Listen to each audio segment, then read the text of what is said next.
With YouTube attacking alternative media, please consider supporting the channel via Patreon for just $1 per month. Link below. What do you do when a bad person has bad things done to them? It's a question I think about, like, empathy a lot of times, right? Because look at this story here. Convicted killer William Cordoba wins damages over claim he was prison workers' sex slave.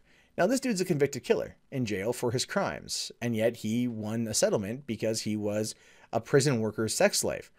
Do you feel bad for him? Should you feel bad? Are you allowed to feel bad? Or can you allow yourself to feel that way? It's a tough question. And honestly, I'm not too sure how I feel about this yet. Do I feel like he should be a sex slave? No. But I mean, no, obviously not. But I mean, like, do I feel bad that it happened? That's kind of where I'm stuck on the empathy level. But it says here, William Cordoba sued Silvia Pulido over allegations of abuse at San Quentin State Prison. And this is the guy right here. So a convicted murderer has won more than $65,000 in damages after claiming an instructor at a notorious U.S. jail turned him into her sex slave. Okay. William Cordoba, 57, claimed Silvia Pulido started sexually abusing him after hiring him as a clerk in her office trailer at San Quentin Prison. He described his legal action, how Miss Pulido started flirting with him by saying, "Get closer, I don't bite." Now, Cordoba said they first had sex in May 2010 after she put his hand on his computer mouse and said, "Here, let me help you do this faster." Okay. I mean, that's, I guess you could say, innocent enough. That's a bit of a meet cute sort of thing. It's all like, "Oh, I'm having so much trouble with this mouse. How do I double click it?" She comes over, puts his hand on it, like, "Here, let me help you do it faster." And then, of course, they're screwed in the closet like 5 minutes later. We've seen this in movies before. I've seen this on Skinamax. I mean, I've read about it on Skinamax. Now, 3 days later, Miss Pulido, a janitorial vocational instructor, changed the locks in her office so that nobody could walk in on them during sex. Well, yeah, why screw up a good thing? At this point, it's kind of like, look, at this point, they're just kind of getting it on, right? That's what they're doing. They're just getting it on. He's in jail. This kind of stuff actually happens a fair amount. And I honestly feel like restricting conjugal visits is one of the things that really keeps, like, violence in prisons high. And so, like, if you can, and I think they should definitely, like, if an inmate wants to be able to hire a prostitute, should be able to bring in a prostitute. I fully believe that we should legalize, regulate, and tax prostitution. Just think of how much of a booming industry it would be for prison systems. Right? Those guys would work, they make money, they pay it on hookers. They have a much calmer demeanor while they're in jail. I mean, listen, you could probably put a dude away for 364 days a year knowing that he is going to get on one day a good BJ. Right? He'll be like, "Oh man, yeah, if I'm a good boy, I get a BJ." And it's not Tyrone over there, or Miguel, or Hank, whatever. I want to, or Lu Ping, or whatever. I don't know. I'm just trying, I don't want to, try to claim one race over the other. Now, Cordoba was then forced to be her sex slave after she promised to help pay for a lawyer to work on his case. Oh, interesting.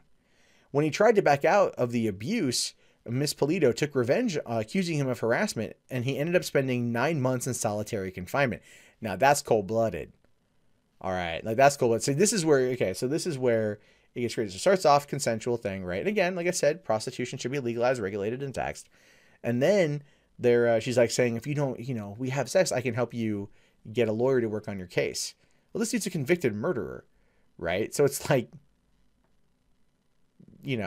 I'm just saying, like, I mean, he has his own agenda and his own agency. I'm not trying to say this dude, like, it should be treated anything bad.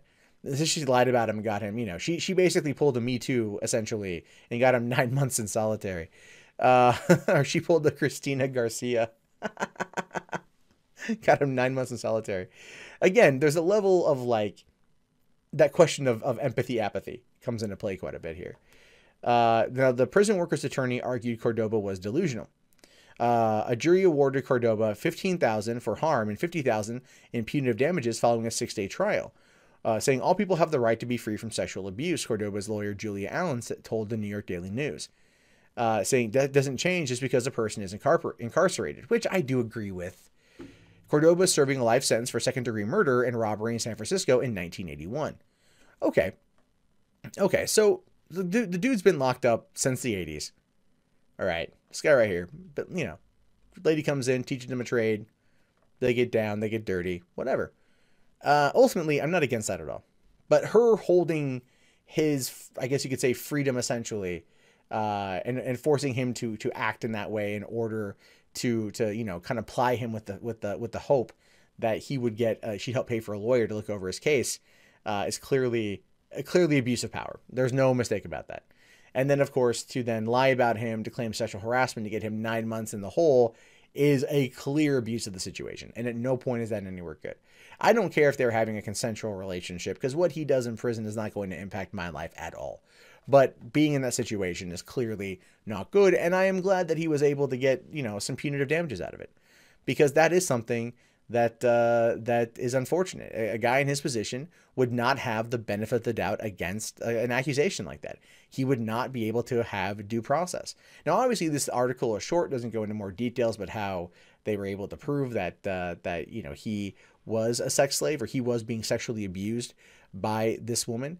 But it happens. And I think out there, a lot of women know, especially in prisons, that they know that these men are, like I said, they're lonely. They you know, they want some loving, and they can probably use them in a certain way in order to get what they want, and to give them what they need, that type of human companionship that's not being forced at the end of a shiv or something, you know, like, so there's that. I just, I feel glad that this dude was vindicated in that regard. I feel glad that he got his money. It'll make his life in prison a little bit better.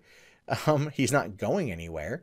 So it's kind of a moot point to, you know, it's kind of a moot victory, so to speak. But it does go to show you that there are false accusations that are made against men, and that men can be abused. And I think at the end of the day, regardless of making jokes at this dude's expense or talking light of the situation, that should be something that is ultimately looked at in terms of a positive. Because those kind of stories don't get the light of day. They don't get the coverage that they deserve to get. They don't get talked about. And when you bring it up, you hear oftentimes, no, men can never be abused. Men can never be victimized. It's all power plus privilege, blah, blah, blah, blah, blah, blah, blah, blah, blah, blah, blah, Anita Sarkeesian. You hear that all the damn time.